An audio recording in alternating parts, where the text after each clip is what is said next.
ইউরোপের অন্যতম বড় প্রতিরক্ষা প্রকল্প হিসেবে পরিচিত নতুন প্রজন্মের যুদ্ধ বিমান তৈরির পরিকল্পনা থেকে সরে এসেছে জার্মানি ও ফ্রান্স।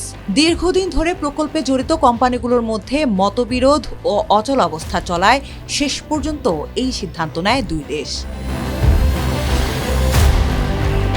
গত সপ্তাহে মন্টিনেগ্রোতে অনুষ্ঠিত ইউরোপীয় ইউনিয়ন পশ্চিম বলকান সম্মেলনের ফাঁকে এই নিয়ে আলোচনা করেন জার্মানির চ্যান্সেলর ফ্রিডরিখ মের্জ ও ফরাসি প্রেসিডেন্ট ইমানুয়েল ম্যাখো।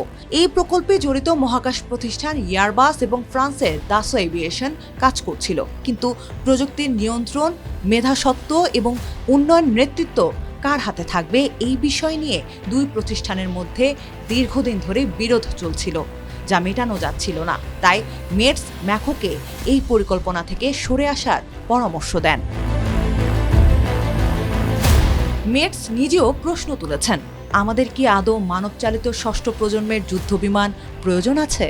আমাদের এমন যুদ্ধবিমানের দরকার নেই যা পারমাণবিক অস্ত্র বহন করতে পারে বা বিমানবাহী রণতরীতে অবতরণ করার জন্য তৈরি।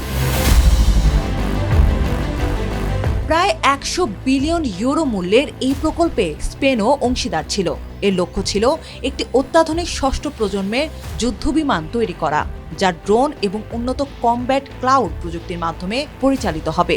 একটি ইউরোপীয় সূত্র জানিয়েছে, মূল যুদ্ধবিমান প্রকল্প বাতিল হলেও ফিউচার কমব্যাট এয়ার সিস্টেম কর্মসূচির আওতায় কিছু প্রযুক্তি উন্নয়নের কাজ চালিয়ে যাওয়ার বিষয়ে আলোচনা চলছে। এর মাধ্যমে নিরাপদ যোগাযোগ ভিত্তিক কমব্যাট ক্লাউড ব্যবস্থাও রয়েছে। জার্মানির প্রভাবশালী শ্রমিক ইউনিয়ন আইজি মেটাল এই সিদ্ধান্তকে স্বাগত জানিয়েছে।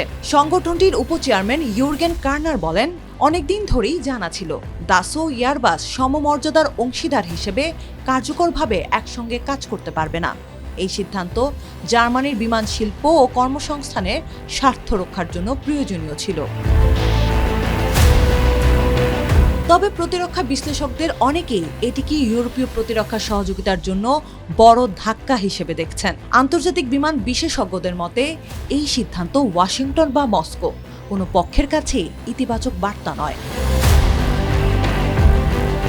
প্রকল্পটি এমন এক সময় বন্ধ হচ্ছে যখন ইউরোপ রাশিয়ার বাড়তে থাকা সামরিক হুমকি নিয়ে উদ্বিগ্ন এবং যুক্তরাষ্ট্র ইউরোপীয় দেশগুলোকে নিজেদের প্রতিরক্ষা সক্ষমতা বাড়ানোর জন্য চাপ দিচ্ছে।